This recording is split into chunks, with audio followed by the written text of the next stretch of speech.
When Abu Talib died, this proved to be a very politically difficult time for the Prophet ﷺ. Why? Because Abu Talib was his, in our times, visa or passport to living Mecca, right? Abu Talib was his protection. Everybody wanted him out. None of the elders of the Quraysh wanted him to be in Mecca. And so with the death of Abu Talib, he was in a very precarious situation. And so the Prophet ﷺ decided in the month of Shawwal, basically the same month that Khadija dies, few weeks after Abu Talib dies, life in Mecca became almost impossible because there was nobody to really protect the Prophet ﷺ. This is when the Prophet ﷺ began thinking about leaving the city of Mecca. And the first city that he thought of was the city of Taif. And so the Prophet ﷺ decides to leave and try a secret attempt. He doesn't publicize this. So he, along with Zayd ibn Haritha, ventured on foot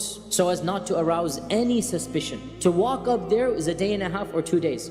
And he presented himself to the leaders of Taif. And there were 3 brothers, Abd Yalil and Mas'ud and Habib, the sons of Amr. So the Prophet ﷺ sets up a meeting, tells them that he's in the town, he needs to talk to them. And so he presents himself to the 3 of them. And he presents the message of Islam and asks them to convert to this message. But all 3 of them rejected, and they rejected in the utmost sarcastic manner. One of them said that if Allah has sent you as a prophet, I might as well tear down the curtains of the Kaaba. The second one said, A'udhu Billah. The second one said, has Allah not found anyone better than you? And the third one said, I cannot speak to you, because if you really are a prophet, then you're too holy for me. And if you are, A'udhu Billah, a liar, then you are too beneath my dignity that I respond to you.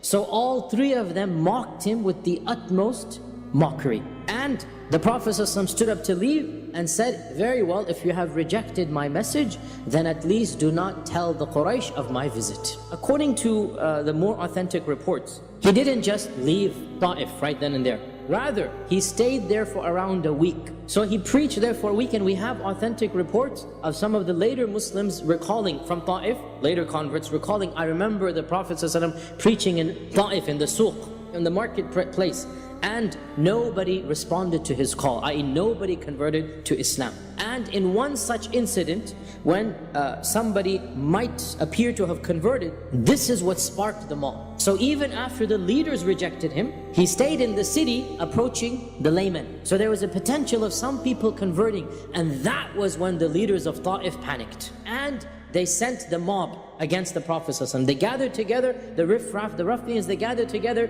the people who have nothing better to do, and they told these people to go and stone this man out of the city. And so here is when the story that we are all familiar with, that they came and they pelted him with stones, and Zayd ibn Haritha radiallahu ta'ala an tried his best to protect him. He himself was injured from head to toe. But how much can you protect when they both are running? And this was when the Prophet ﷺ bled and his sandals were soaked with blood, and there is no protection from an entire mob that is pelting them until finally they let him out of the city. And we have a beautiful narration from Aisha radiallahu anha reported in Sahih Bukhari, that Aisha radiallahu anha said that, O Messenger of Allah, was there any day that was more difficult for you than the day of Uhud? And the battle of Uhud, the Prophet ﷺ is almost about to lose his life. 2 or 3 wounds come to him, and Aisha, the Prophet ﷺ immediately says, yes, indeed your people have hurt me a lot, and the worst irritation that I got was on the day of, he called it the day of Aqaba. Aqaba is where the stoning took place. This was outside of Taif.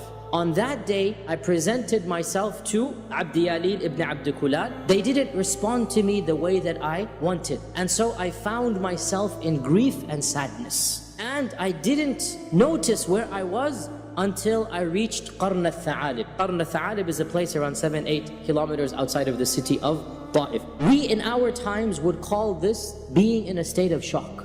And that is where we learn of the famous story as well, that the Prophet ﷺ, he saw some shelter, he saw some shade, he sat under a tree that was next to a garden wall. It was a wall that was the garden, and he did not know that this garden belonged to Utbah ibn Abi Shaybah, that was a distant, basically his father's second cousin. And he was where the Prophet ﷺ sat down and he said that famous dua which is mentioned in the Sira of Ibn Ishaq. Allahumma inni ashku ilayka du'fa quwwati wa hawani ala nas. Oh Allah, to you I complain of my weakness and my lowliness before men. Anta arhamur rahimin wa anta rabbul mustad'afin wa anta rabbi.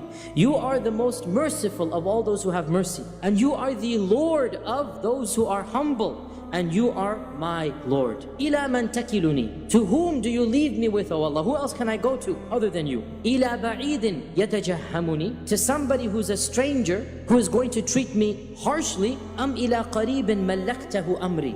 Or to a close relative whom you have given power over me, ay Abu Lahab. إِن لَمْ تَكُنْ غَضْبَانَ عَلَيَّ فَلَا أُبَالِي. As long as you're not angry with me, then I don't care. غَيْرَ أَنَّ عَافِيَتَكَ أَوْسَعُ لِي. Except for the fact that your protection from tribulation, your ease and comfort, this is more easy for me. Allahumma inni a'udhu biwajhik. Oh Allah, I seek refuge in your face. الذي أشرقت له الظلمات وصلح عليه أمر الدنيا والآخرة.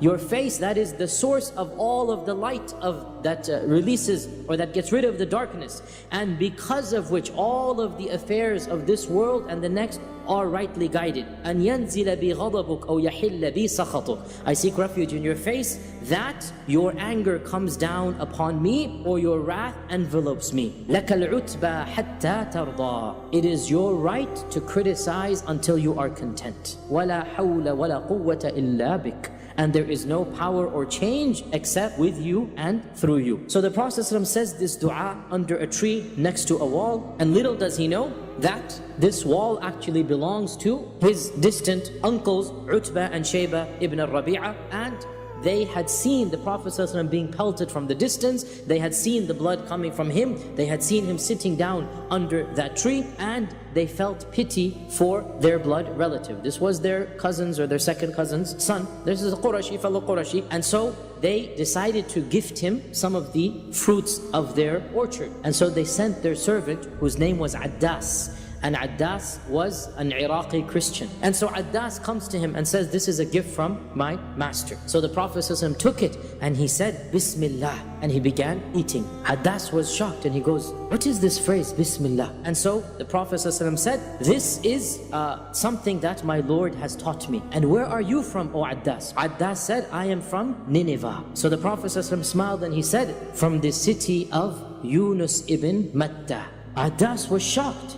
And he said, how did you know Yunus ibn Matta? Nobody in this whole land has ever heard of Yunus ibn Matta. And the Prophet ﷺ said, how do I not know Yunus? He is my brother and I am his brother. We are both prophets of Allah. And so Addas instantaneously began kissing the feet of the Prophet ﷺ, as the Christians did to respect their elders and their rabbis and their priests. And he believed in him right then and there. There is a symbolism here that, Ya Rasulullah, even if your own people and the people that are closest to you, Taif and Makkah, have rejected you, know, Ya Rasulullah, that you are upon the truth. And even a person from the furthest world, from the furthest corners of this land, even these people will recognize your truth. And a time will come when his people as well, the people of Iraq and the people of all of those faraway lands, will recognize this, that even if the near have rejected you now, the far shall accept you soon. The two masters are staring in shock that they send their slave with grapes, and all of a sudden he is kneeling and kissing and touching the Prophet ﷺ. And when he comes back,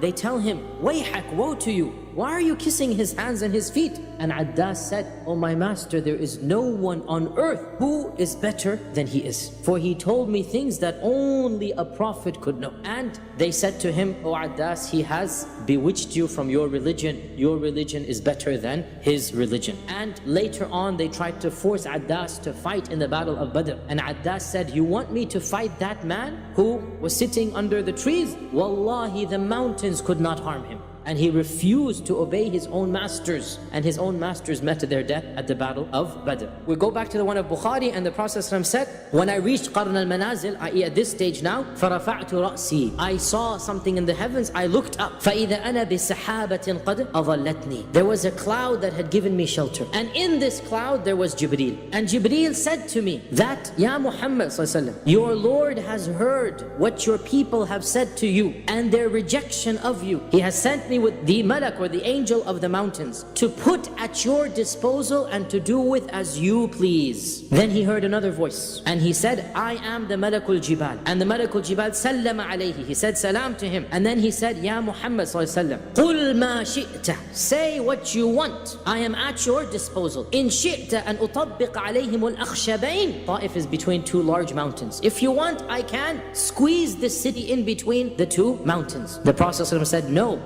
don't do this. Rather, I hope that Allah subhanahu wa ta'ala will extract from their progeny, from their children, those who will eventually worship Him without associating partners with Him. The miracle, brothers and sisters, is not that Allah sent the angel down to be at His service. The miracle is not that the angel says, I can crush the two mountains. No, wallahi, this is not the miracle. The real miracle is that the Prophet ﷺ, after such a rejection, and after this bleeding, and after this physical and emotional trauma and stress, still has the mercy in his heart to say, Bal, no, don't do that. If this is not rahmatan lil alameen, then what is rahmatan lil alameen? And he makes dua that one day this city will be a Muslim city. And indeed, our Prophet ﷺ himself was the one who barely 10 years after this incident reconquered Taif, and many of the people at that city alive at the time eventually converted to Islam. If he had willed, there would be no city. But subhanAllah, instead of that, and I have been to Taif myself, the very place where the Prophet ﷺ was stoned, that very place has been made into a masjid where Allah subhanahu wa ta'ala is worshipped. On the way back to Mecca, the Prophet ﷺ camped outside of Mecca, and as was his habit, he stood up to pray tahajjud, and he began reading his Quran in tahajjud. What happened is what Allah mentions in Surah Al-Ahqaf, وَإِذْ صَرَفْنَا إِلَيْكَ نَفَرًا مِنَ الْجِنِّ يَسْتَمِعُونَ الْقُرْآنَ, when we caused a group of jinn to come pass by you, and they started listening to the Quran. فَلَمَّا حَضَرُوهُ قَالُوا أَنصِتُوا, when they were in your presence and they heard this Quran, they all said, quiet, listen. If the world of men had rejected him, the world of jinn says, quiet, listen. If the world of the people of Taif had mocked him, the world of the jinn stopped dead on its track. قالوا أنصتوا فلما قضي, once you finished your tahajjud. So they listened to the whole tahajjud of the Prophet ﷺ. It was a real tahajjud, 2-3 hours long minimum. And when they finished, they فلما قضي ولوا إلى قومهم منذرين, they were transformed not just into Muslims, they became warners and scholars and da'is to their own people. And they returned all the way back to their people, and they said, قالوا يا قومنا إنا سمعنا كتابا أنزل من بعد موسى مصدقا لما بين يديه يهدي إلى الحق وإلى طريق مستقيم يا قومنا أجيبوا داعي الله وآمنوا به. They said, oh our people, we have heard of a book that has come after the book of Musa, and it is calling people to righteousness and guidance. Oh our people, respond to the caller of Allah and believe in him. And this was the first batch of jinn converts to Islam. And these very people, they went to their people, and their people converted to Islam, and they came back to Mecca while the Prophet ﷺ was in Mecca, and they wanted to learn Islam from him. Ibn Mas'ud radiallahu ta'ala anhu was asked by his student Alqamah, was anybody there when the Prophet ﷺ experienced the Laylat al-Jinn? It is called the Laylat al-Jinn. There's two reports. The first one is in Sahih Muslim, and it goes as follows. Ibn Mas'ud said, no, nobody was there. One night we were with the Prophet ﷺ, and then he disappeared, and we started looking for him everywhere, fil awdiyati wa shi'ab, and we could not find him, and we thought that he had been kidnapped or assassinated, and we spent the worst night of our lives until when the morning broke, we saw him coming from the direction of Ghar Hira. So they said, Ya Rasulullah, where were you? We missed you, we couldn't find you. And so the Prophet ﷺ said, Atani da'in min al-jinn, that one of the callers of the the jinn came to me, telling me there's a congregation waiting for you. So I went out to meet with them, and I recited Quran to them. He said, do you want to come with me to see the remnants? They said, of course. So Ibn Mas'ud said, he walked with us and he showed us their campsite. He showed us the fires that they had lit. So he showed us the after effects of that, even though of course the Sahaba were right there. They didn't see it because this is the world of the jinn. This is the version in Sahih Muslim. There's another version in Mustadrak al-Hakim, and that is that the Prophet ﷺ once, while he was in Mecca, he said, whoever wants to come with me to be with the matter of the jinn, Amr al-Jinn, can come with me. So Ibn Mas'ud said, I was the only one who went. And we started walking until we came to a valley outside of Mecca, and he drew a line in the sand, the Prophet ﷺ, and he said, sit here and do not move from this spot until I come back. So the Prophet ﷺ continued walking, and he recited Quran, and black clouds started appearing around him until he disappeared into those black clouds, until I could hear him but I could not see him. And there was a whirling of clouds around him until it just disappeared in front of my eyes. And one group of these clouds remained in the distance, but the Prophet ﷺ was gone. I couldn't see him. So basically the group split up. Some remained and some took the Prophet ﷺ somewhere. And I waited until Fajr, and then I saw the Prophet ﷺ come back, and when he came back he said, where is the other group of jinn? So Ibn Mas'ud pointed to the clouds in the distance and said, it's over there. So the Prophet ﷺ gave them some bones and some animal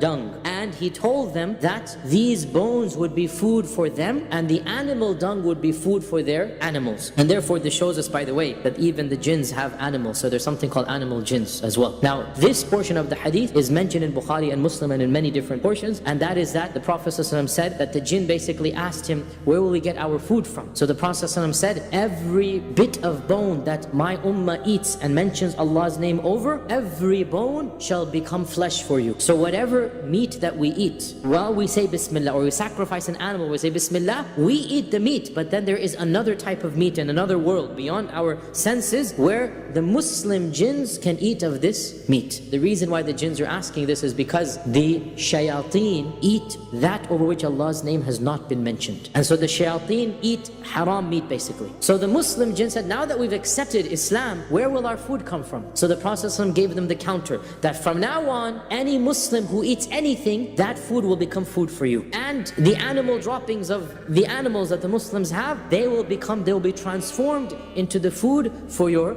animals.